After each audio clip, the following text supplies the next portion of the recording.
एक तागा धागा नाप ले, चाहे कलावा हो, एक परिक्रमा पर एक गांठ लगाए। भैया यज्ञ कौन सी है? चंडी कौन है? नौ चंडी। अरे वाह, ये तो और बढ़िया बात है। नौ चंडी यज्ञ हो रहा है। परिक्रमा करते समय अगर हो सके तो ओम ह्रीं क्लीं चामुंडाय विद्महे, अब कुछ ना कह पाओ जय माता की। एक परिक्रमा पर एक गांठ लगाए और 108 परिक्रमा का धागा आपको बनाना है। वो धागा रक्षा कवच का काम करेगा, गारंटी है। किसी सूतक में वो धागा खराब नहीं होता है। चाहे गिरहर पड़े, चाहे किसी सूतक में जाओ, वो यज्ञ का रक्षा कवच है।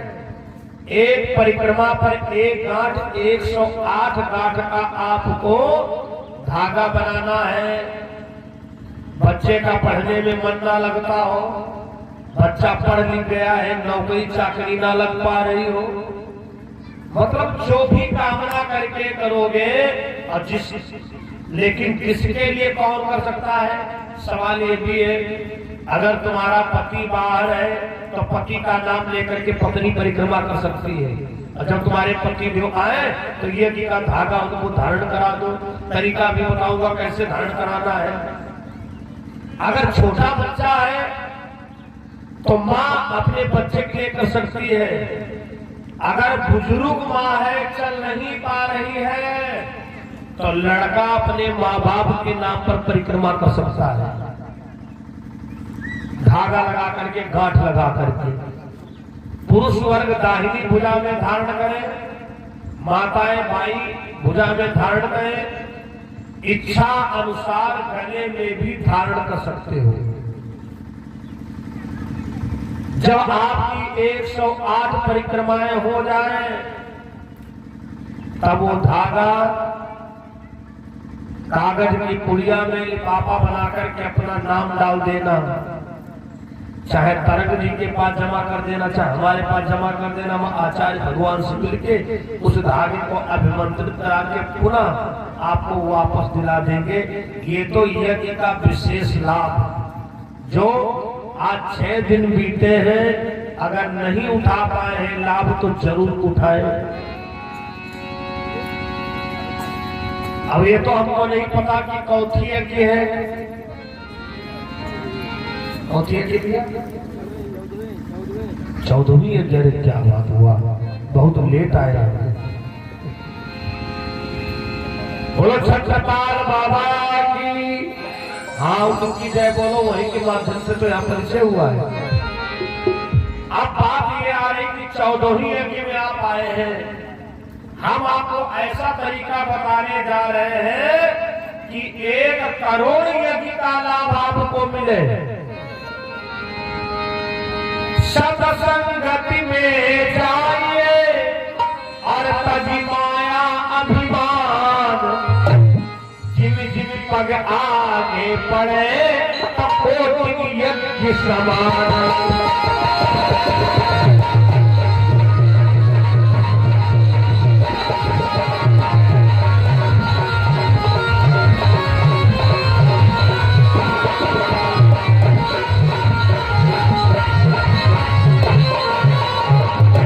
सत्संगति में जाइए तजी माया अभिमान, जिम जिम पग आगे पड़े तो कोटि यज्ञ समान।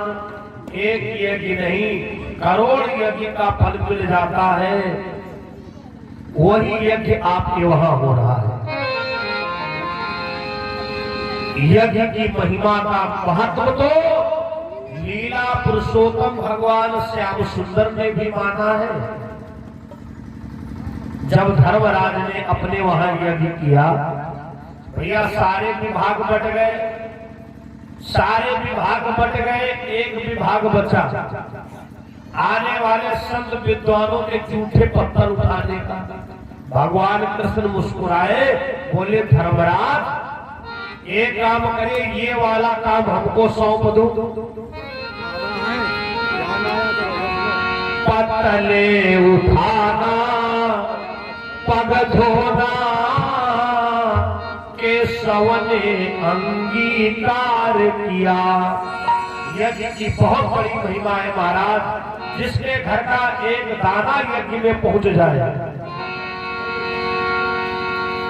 आकर के यहाँ पर कुछ सेवा कर दिया, यज्ञ भगवान उसकी मनोकामना 1 साल के अंदर पूरी करते हैं। होते प्रसन्न जल्दी भगवान यज्ञ से, भगवान यज्ञ से। होते प्रसन्न जल्दी, होते प्रसन्न जल्दी भगवान यज्ञ से, भगवान यज्ञ से।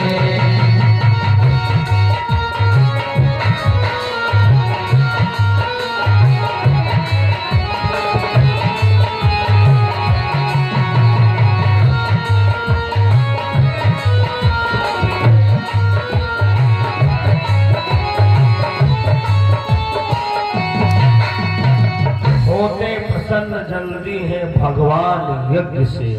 यज्ञ के द्वारा हर मनोकामना पूर्ण होती है। महाराज, धर्म प्रिय सज्जनों, एक छोटी सी कथानक आपके समक्ष रखने जा रहा हूं, क्योंकि आज प्रथम मीटिंग सेवा का है और सारी व्यवस्थाएं शाम तक निश्चित व्यवस्थित हो जाएंगी। धर्म प्रिय सज्जनों, एक बार 8 पशुओं ने विचार किया। इस कथा का नाम है भीष्म जन्म गंगा विवाह। अगर ये कथा किसी ने 6 दिन में सुनाया हो तो आप संकेत कर देना, हम कथा परिवर्तन कर देंगे, क्योंकि हमको पूर्ण विश्वास रहता है कि कथा किसी ने नहीं सुनाया होगा। धर्म प्रिय सज्जनों, इस कथा का नाम है गंगा विवाह। जो महाभारत में भीष्म पितामह का नाम सुनते हो, उनका जन्म किस प्रकार से हुआ है, बड़ी मार्मिक कथा है। एक बार 8 पशुओं ने विचार किया कि बाबा जी के वहां चला जाए। कौन बाबा? वशिष्ठ जी के वहां। और इनकी मानसिकता क्या है? ये बाबा लोग आते हैं, माल पानी छानते हैं, चलो इनकी कुटिया पर चल के देखे क्या खिलाएंगे। किसी साधु महात्मा के वहां जाना तो ऐसी मानसिकता लेके मत जाना। अरे वहां तो आपको प्रसाद मिलेगा, और प्रसाद यही तो हंसना पड़ता है। जेठ के मंगल आते हैं हमारे लखनऊ जैसे बड़े शहर में, जब लोगों के द्वारा सुनते हैं ए भैया वहां पर बहुत बढ़िया भंडारा चल रहा है, तब तो उसने भैया क्या अरे बोले यहाँ पूरी सब्जी वहां रसमलाई चल रही है। तब समझ गए केवल ये भोजन करने जा रहे हैं, अब प्रसाद पाने नहीं जा रहे हैं। प्रसाद का मतलब आपको बता दें, प्रसाद प्रा माने परमात्मा, सा माने साक्षात, दा माने दर्शन। परमात्मा के साक्षात दर्शन का नाम ही प्रसाद है। तो भले ही वो संत तुमको एक चम्मच में भगवान का पंचामृत दे दे, शालिग्राम को नहलवाया और उसमें तुलसी की पत्ती है, तो ये मत सोचना अरे यहाँ तो खाली पानी मिला है, वो तुमको प्रसाद मिला है। संत विद्वान के वहां जब जाओगे तो तुमको प्रसाद मिलेगा, बदले की भावना में नहीं जाना चाहिए। 8 पशुओं ने विचार किया कि चलो बाबा जी के वहां चले, वशिष्ठ जी के वहां। वशिष्ठ जी के वहां 8 पशु पहुंचे। बाबा वशिष्ठ जी ने बड़ा सत्कार किया, आओ आओ भैया, बहुत अच्छी बात है।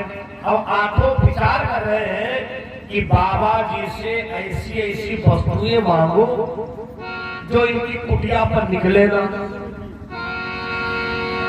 एक बार बताओ, जंगल में आश्रम हो, बिजली खंभा ना गए हो, अब तुम वहां पर जाकर के कहा बाबा जी फ्रिज का पानी पिलाओ। जहां पर बिजली के खंभा नहीं है और कोई व्यवस्था नहीं है, लेकिन धर्म प्रिय सज्जनों वशिष्ठ जी महाराज हाथ जोड़ के बोले, हे 8 वसुओं, आप लोगों की क्या सेवा की जाए? तो 8 वसुओं ने 8 प्रकार की फरमाइश की। अगर 8 व्यक्ति एक साथ में बोल पड़े तो क्या कुछ समझ पाओगे? लेकिन वारे वाह, बाबा जी के वहां एक ऐसी मशीन लगी हुई थी, 8 व्यक्तियों की बात नोट कर लिया। अब पलक झपकते ही भैया सबके सामने खटाखट थालियां लग के आ गई। अब वसु तो चक्कर में पड़ गए, बोले एक बात बताओ, बाबा जी को हमने सूचना भी नहीं दिया, ना इनके वहां कोई कारीगर दिख रहे हैं, और इतनी जल्दी व्यवस्था कैसे हो गई? 8 वसुओं ने कहा, महाराज भोजन बाद में करेंगे, ये बताइए भोजन असली वाला है कि नकली वाला है? बाबा जी ने कहा मतलब? 8 वसुओं ने कहा, महाराज कोई जादू मंत्र तो नहीं है? वशिष्ठ जी ने कहा, वसुओं, हमारे वहां कामधेनु गाय है, कामधेनु गाय की कृपा से आप लोगों ने जो कहा माता जी ने व्यवस्था कर दिया। 8 वसुओं की नीयत खराब हो गई, 8 ने कानाफूसी की, भोजन तो अपने मन का और दक्षिणा भी अपने मन की। भोजन के बाद में बाबा जी से कह देना दक्षिणा में गैया दो। तो एक वसु ने कहा, भैया बाबा गैया नहीं देगा, जान दे देगा अपनी। हो गई नीयत खराब। भोजन करने के बाद 8 वसु करके खड़े हो गए, बोले महाराज एक बात कहना चाहता हूं। बोले कहो। ये अपनी कामधेनु गैया हमको दे दो। बाबा जी ने कहा, भैया ये कामधेनु गाय नहीं दे सकता हूं, प्राण दे सकता हूं। 8 वसु चले आए, लेकिन दिमाग चलाने लगे कि बाबा जी की गैया चुराना है।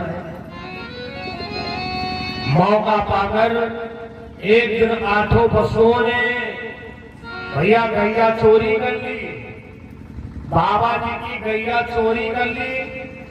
शाम हो गई, गैया नहीं पहुंची। महाराज जी ने आंख बंद करके देखा हमारी गाय कहाँ है, तो क्या देखा? वसुओं के वहां बंधी हुई है। बाबा जी ने हाथ में लिया जल और श्राप दे दिया, अरे मूर्खों, तुमने हमारी गाय चुराई। मैं श्राप देता हूं, तुम मानव देह लेकर के मृत लोक में जाओ और नाना प्रकार के कष्ट उठाओ। अब इस जगह पर कहना पड़ रहा है, मृत लोक में भैया कोई सुखी नहीं है। एक मैं भजन सुनाया करता हूं।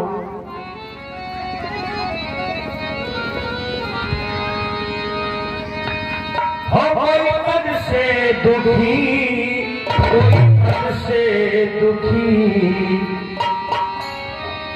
है, कोई मन से दुखी है, कोई धन से दुखी, खाली न गया आया जो भी।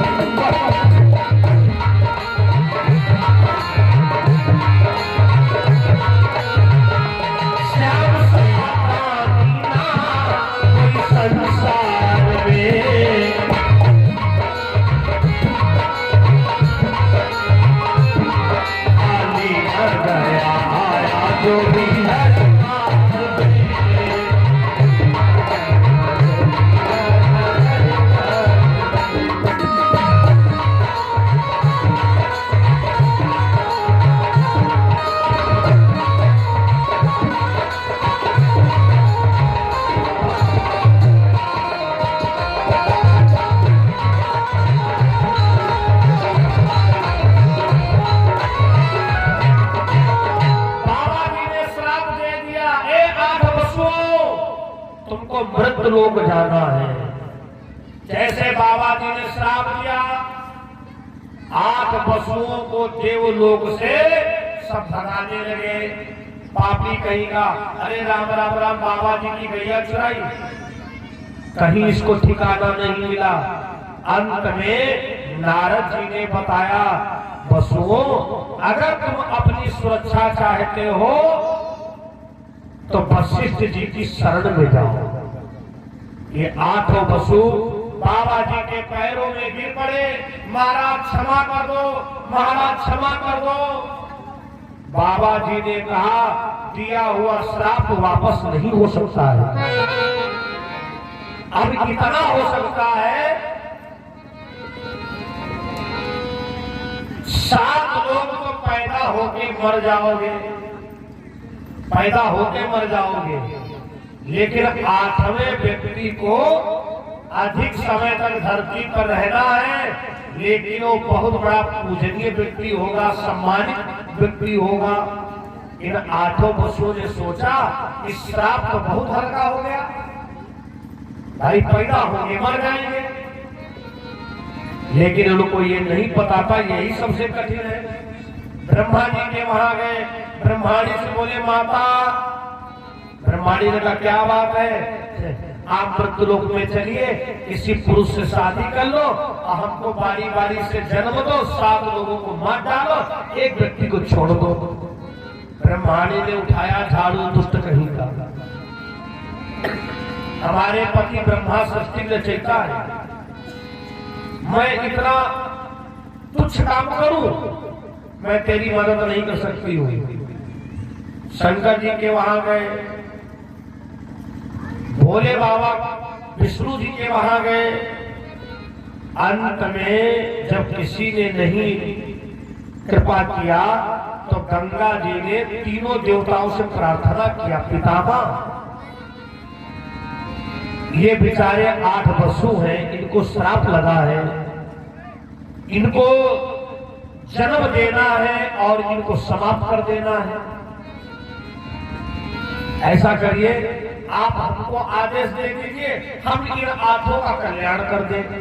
भगवान विष्णु जी ने कहा, गंगा जी तुमको पता है क्या करना है, मृत्यु लोक में मनुष्य से पहले शादी करो और इनको बारी बारी से जन्म देकर के इनको तुरंत मारो। ए गंगा, जब मनुष्य को पता चलेगा जिसके साथ में तुम्हारी शादी हुई होगी वो तुमको मार डालेगा। गंगा जी ने कहा, कोई बात नहीं है, मैं इनका कल्याण करूंगी।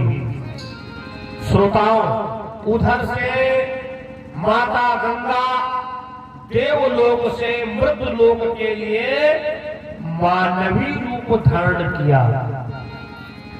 बोलो गंगा मैया की, मानवी रूप धारण किया। और इधर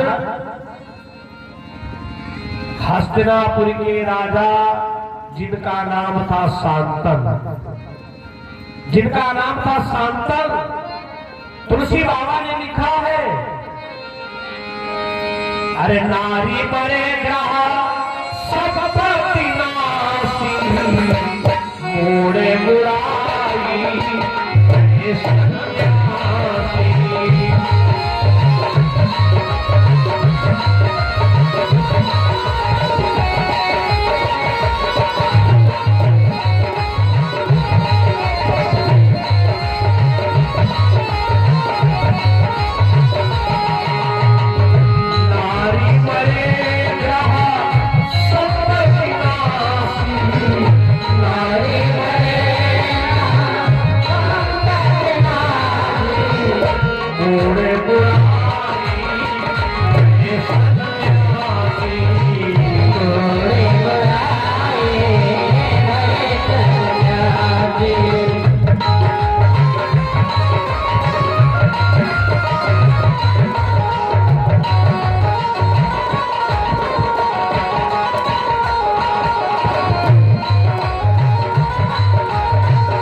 संपत्ति नासी, मोड़ मुड़ाए भय सन्यासी। महाराज राजा शांतन की रानी की मृत्यु हो गई थी। महाराज राजा शांतन बहुत अच्छे राजा हैं, लेकिन शाम के समय जंगल की झाड़ियों में जाकर के रोने के लिए जाया करते थे। हे भगवान, मैंने पता नहीं कौन सा पूर्व जन्म में पाप किया जो कि हमारी अर्धांगिनी की मृत्यु हो गई। तब तक देखा सांतन ने एक अबला इधर आ रही है।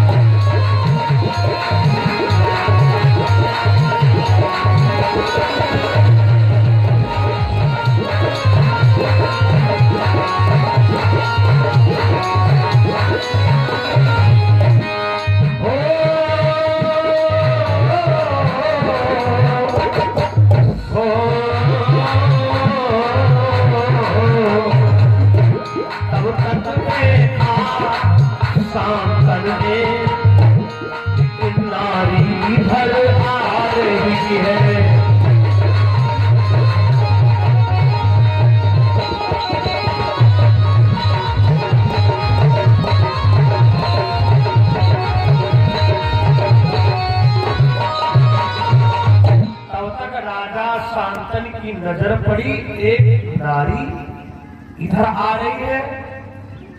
राजा सांतन ने विचार किया, अरे सांतन, हम तो समझ रहे थे कि हम ही मुसीबत के मारे हैं, लेकिन लगता है ये भी बेचारी मुसीबत की मारी है। और नारी कौन थी? वो माता गंगा थी। राजा सांतन ने विचार किया, हम भी नारी के वियोग में, अपनी रानी के वियोग में पागल बने घूम रहे हैं। हम इससे कहेंगे कि तुम हमसे शादी कर लो। राजा सांतन ने गंगा जी का पीछा करना शुरू कर दिया। जिधर गंगा जी जाए उधर राजा सांतन जाए। गंगा जी ने परछा छाई देखी, ये पता नहीं कौन मनुष्य है। कई बार गंगा जी ने अपना मार्ग बदला, राजा सांतन वहां पहुंच गए। गंगा जी खड़ी हो गई, हाथ जोड़ के बोली, श्रीमान, ये मानवता के लक्षण नहीं है। अकेली जंगल में स्त्री और पुरुष कोई उसका पीछा करे। राजा सांतन हाथ जोड़ के खड़े हो गए, देवी हमको गलत मत समझो, दरअसल में हमारी रानी की मृत्यु हो गई है और हमको किसी के साथ शादी करना है। हमने सोचा लगता तुम भी मुसीबत की मारी हो। गंगा जी ने दिमाग लगाया, काम तो बन सकता है, क्योंकि हमें 8 वर्षों का कल्याण करना है। गंगा जी ने कहा, सांतन, शादी तो मैं कर सकती हूँ, लेकिन लगी हुई है। राजा सांतन ने कहा, क्या शर्त है? गंगा जी ने कहा, शर्त ये है, मैं शादी उसी से करूंगी जो हमको कभी रोके ना, जो हमको कभी टोके ना। सांतन ने विचार किया, नारी को सबसे ज्यादा लगाव होता है जेवर से। चाहे जितना जेवर भरा हो, जब त्योहार आएगा तो एक बार प्रयास यही करेंगी, अगर 2 लड़वाला हार है तो फिर 3 लड़वाला हो जाए। अस्पताल में भर्ती है, छुट्टी हुई, आदमी से रास्ता में कहती है, भगवान के घर से दोबारा वापस आई हूँ, एक काम कर, चलो कुंडल एक जोड़ा खरीद दो। राजा सांतन ने विचार किया कि नारी को सबसे ज्यादा लगा आभूषण से होता है। अरे गंगा, तुम चाहे रोजाना कुंडल बदल बदल के पहनो, एक बार साड़ी पहन के तुम फेंक लो, सांतन तुमको क्यों टोकेगा? राजा सांतन ने कहा, गंगा, हमें शर्त मंजूर है। गंगा जी ने कहा, त्रिवाचक करो। राजा सांतन ने त्रिवाचक कर दिया, हे देवी, मैं तुमको वचन देता हूँ, हम तुमको कभी रोकेंगे नहीं, हम तुमको कभी टोकेंगे नहीं। तो गंगा जी ने भी भैया शर्त कर दिया।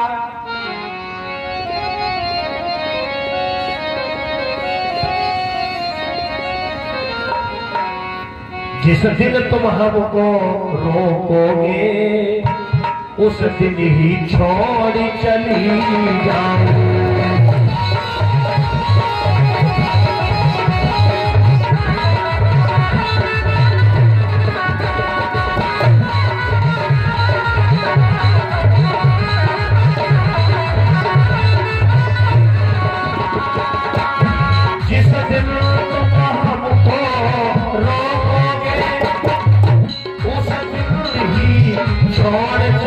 कटी जाऊं।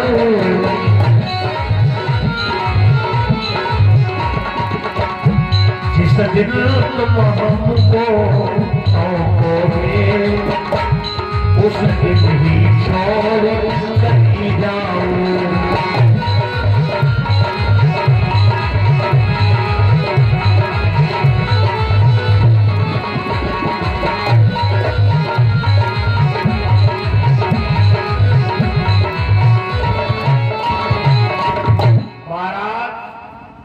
मैं भी आपको वचन देती हूं, हमको खाने को मिले चाहे ना मिले, वस्त्र आभूषण मिले चाहे ना मिले, लेकिन जिस दिन हमको तुम टोक दोगे उस दिन हमारा तुम्हारा पति पत्नी का संबंध समाप्त। जिस दिन रोक दोगे उस दिन भी हमारा आपका संबंध खत्म।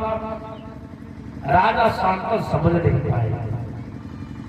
गंगा जी से शादी हो गई, कथा प्रेमी। गंगा जी से शादी हो गई। शादी होकर के जब घर आए धर्मप्रिय सज्जनों, राज के लोगों ने बड़ी प्रसन्नता मनाई कि राजा शांतन की दूसरी शादी हो गई है। अब भगवान की कृपा से हो सकता है इनको राज्य का उत्तराधिकारी मिल जाए। धर्मप्रिय सज्जनों, कुछ समय के बाद देवी गंगा ने गर्भ धारण किया। देवी गंगा ने गर्भ धारण किया। महाराज राजा शांतन को सूचना मिली। महाराज राजा शांतन बड़े खुश हैं।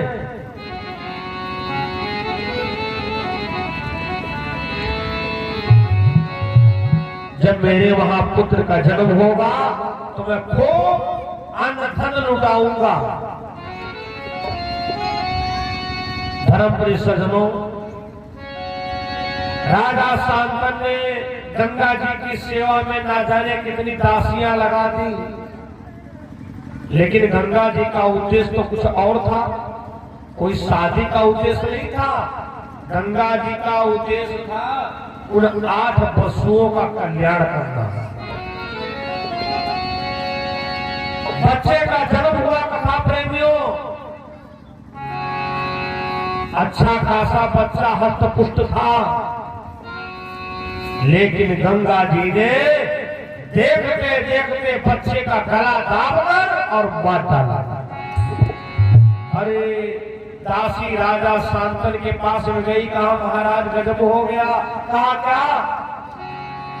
महाराज बच्चा बहुत अच्छा जन्मा, लेकिन गंगा जी ने उस बच्चे को समाप्त कर दिया। समाप्त कर दिया। महाराज हमें तो ये लग रहा था कि गंगा जी के ऊपर कोई चुड़ैल भूत आ गई।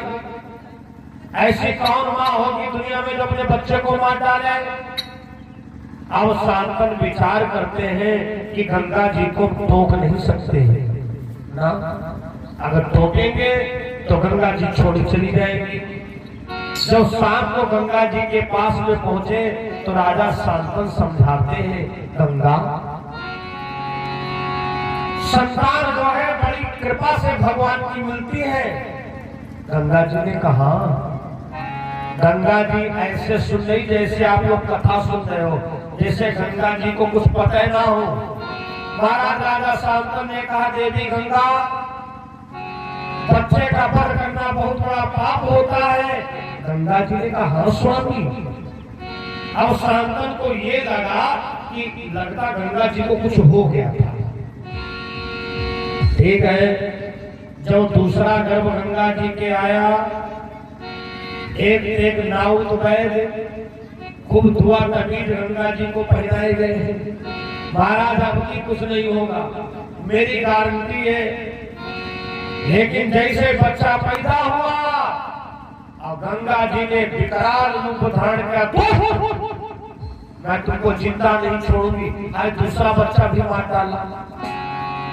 राजा शांतन के पास मेरी खबर गई, महाराज पता नहीं क्या बात है, अच्छा खासा बच्चा पैदा होता, गंगा जी उसे मार डालती।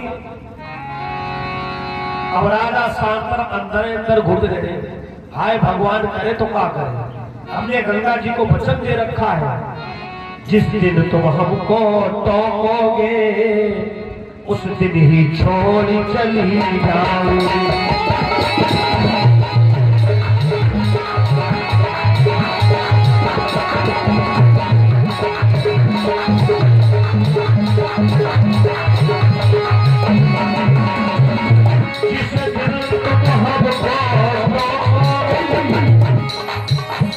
उस दिन ही छोड़ चली जाओ। संसारिक झूठे रिश्तों से, संसारिक झूठे रिश्तों से जब मुक्ति पाया।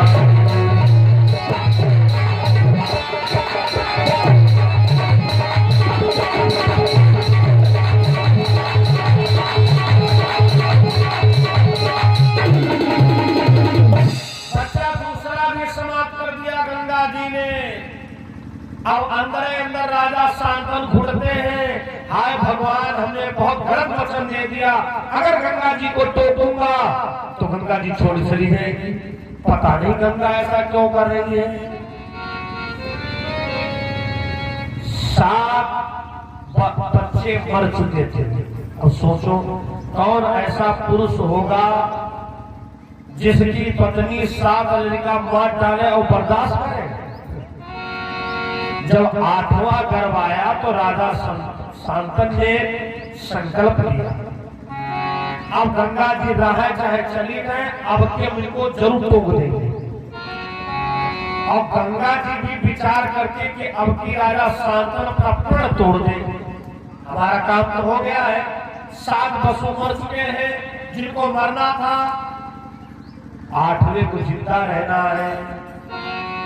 महाराज राजा शांतनु जैसे जैसे टाइम पूरा हो रहा था वैसे वैसे राजा शांतनु ने सुरक्षा बढ़ाई दी। गंगा जी ने कहा अब तो महिला पुलिसकर्मी हमारे कमरे के बाहर घूम रही है। वाह, माताओं का एक बहुत बढ़िया जवाब है, हमसे ज्यादा ना उड़ो, हमें सब पता है। सही बात है, क्योंकि ये आपकी अर्धांगिनी है, अर्धांगिनी आपकी एक एक सांस का हाल इनको पता है। महाराज राजा शांतनु लिए तलवार पर्दे के आड़ खड़े हैं। अगर गंगा जी ने 8वें बच्चे को मारने का प्रयास किया तो मैं बर्दाश्त नहीं करूंगा और आज मैं अपना मुंह खोल दूंगा। दासी को आदेश दिया, खबरदार जैसे बच्चा पैदा हो अपने अंदर में कर लेना। अब गंगा के पापी हाथ ना लगे। और गंगा जी देख रही, पर्दा की आड़ में राजा शांतनु खड़े। तो गंगा जी ने सोचा अब कि हमको बड़ा वाला नाटक करना है जिसे राजा शांतनु की ज्यादा गुस्सा आवे। जैसे बच्चे का जन्म हुआ, दासी ने बच्चे को नहलाया धुलाया। आवाज गंगा जी ने किया नाटक, कटकी खोपड़ी जमीन पर, आए दोस्त जैसे 7 बार मारे ऐसे तुमको भी मार डालूंगी। जैसे गंगा जी ने हाथ लगाने का प्रयास किया, राजा शांतनु पर्दा हटा दिए और पकड़ लिया हाथ गंगा जी का। खबरदार इस बच्चे को हाथ मत लगाना। गंगा जी ने कहा शांतनु तुमको पता है क्या बोल रहे हो?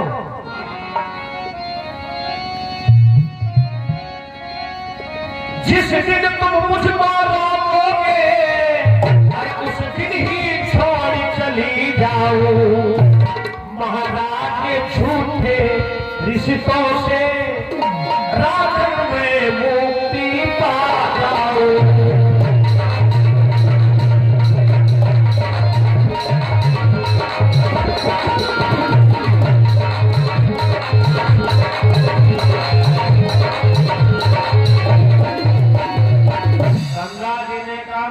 मुझे पता है तुमको, आपने मुझे वचन दिया था कि मैं गंगा जी तुमको कभी रोकूंगा नहीं, टोकूंगा नहीं।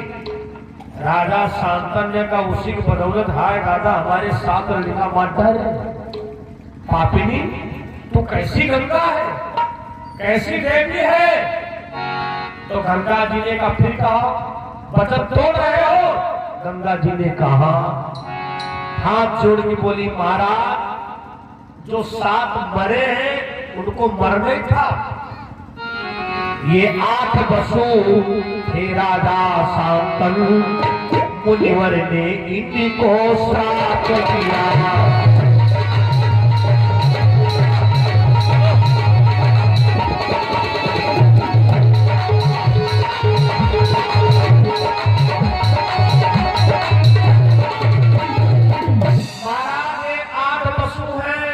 इनको वशिष्ठ जी ने श्राप दिया था कि 7 पैदा होते ही मर जाएंगे और 8वां जिंदा रहेगा। राजा शांतनु के आंसू बहने लगे। देवी गंगा हमें लगता हमारे भाग्य में परमात्मा ने स्त्री सुख लिखा ही नहीं है। गंगा जी ने कहा महाराज ये जो 8वां बालक है ये मैं तुमको भेंट करूंगी लेकिन इसको हमें दे दो। गंगा जी उस बच्चे को लेकर ब्रह्मलोक में गई। ब्रह्मा जी ने देखा धन्य हो देवी गंगा। गंगा जी ने कहा महाराज ये वही बसु है जिसने बाबा जी की गैया चुराई थी। तो ब्रह्मा जी ने उस बालक को एक वरदान दिया। पहली बार जब बच्चा ननिहाल जाता है तो नाना नानी कुछ ना कुछ निशानी देता है, भले चांदी खड़ुआ बनवाए दे क्या कुछ दे।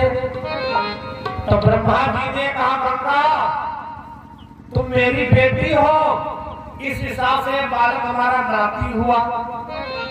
ब्रह्मा बोले गंगा बेटी इच्छा वरदान दे रहा हूँ।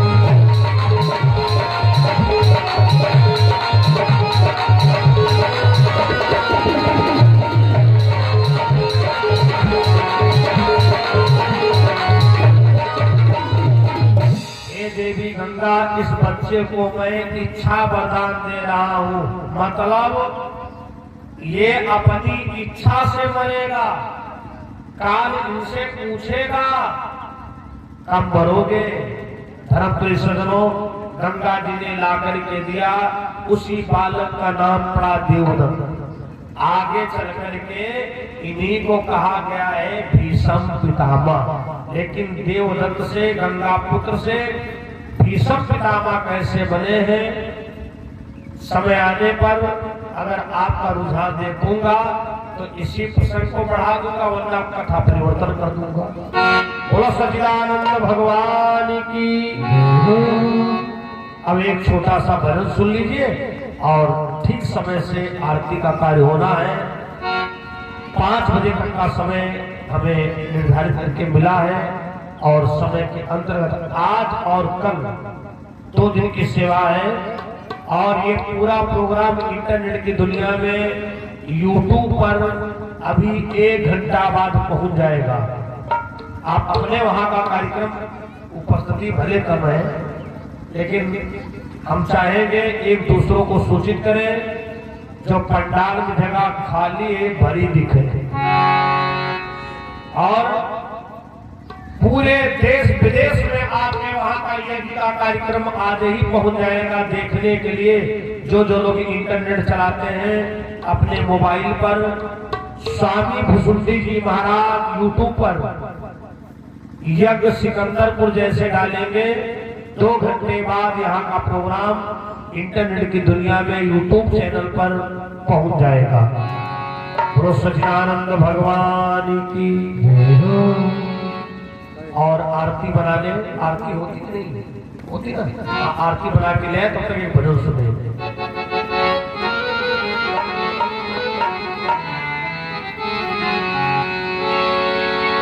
Oh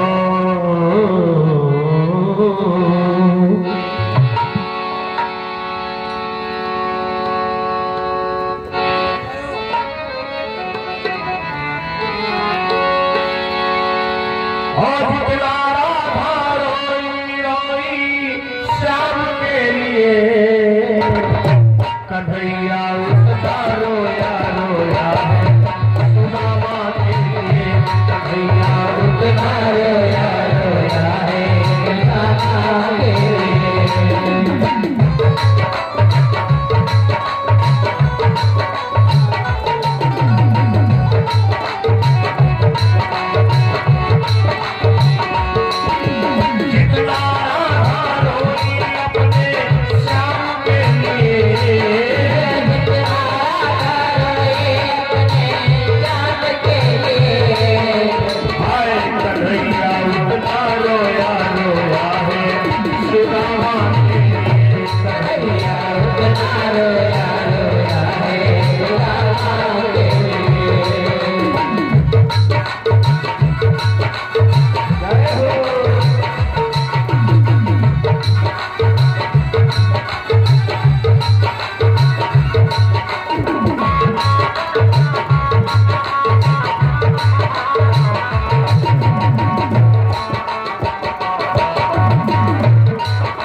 देखी उसकी हालत पे रोया, यार की हालत देखी उसकी हालत पे रोया, यार की आंखें अपनी सारी शौकत सब खोया, यार की आंखें अपनी सारी शौकत खोया।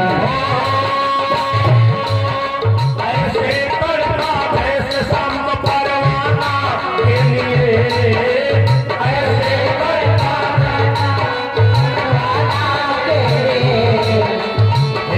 कन्हैया उतना रोया रोया है सुदामा के लिए।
खातिर खुशी के मारे रोया,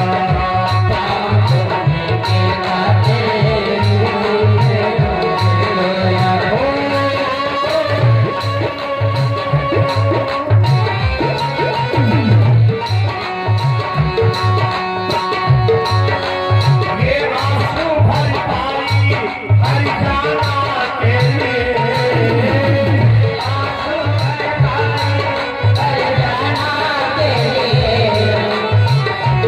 कन्हैया उतना रोया रोया सुदामा के लिए, कन्हैया उतना रोया रोया सुदामा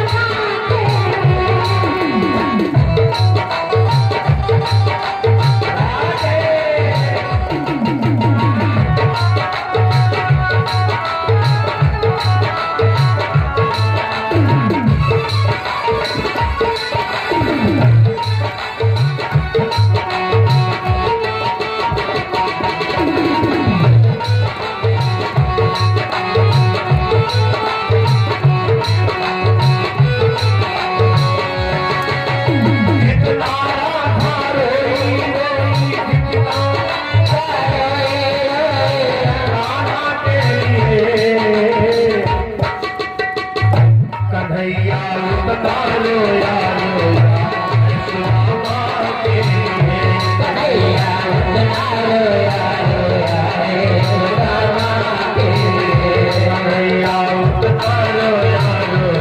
सुदामा के लिए।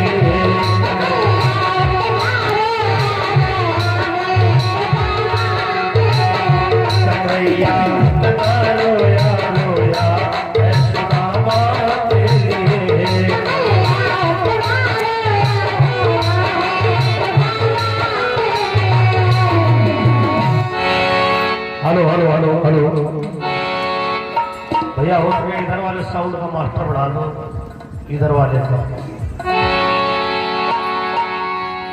मैया ने मुझको फेसबुक पे बुलाया है, कल रात माता का आया है, कल रात माता का यही भजन जब यूट्यूब पर देखोगे, इनको सबको कैमरे कैद कर लो। चौधरी यज्ञ का मतलब जानते हो? आपका एमए कंप्लीट 12 तक इंटर होता है, ये एमए कंप्लीट हो और डिग्री माता रानी तुमको देने वाली है, इसलिए थोड़ा हाथों को फ्री करिए, इनसे तारीफ कराओ। इन हाथों में बड़े बड़े खतरा है, बार बार साबुन से धोना पड़ रहा है, इसलिए कल रात माता का हमें आया है, कल रात माता का हमें आया है, मैया ने मुझको ये सब में बुलाया है,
मेरे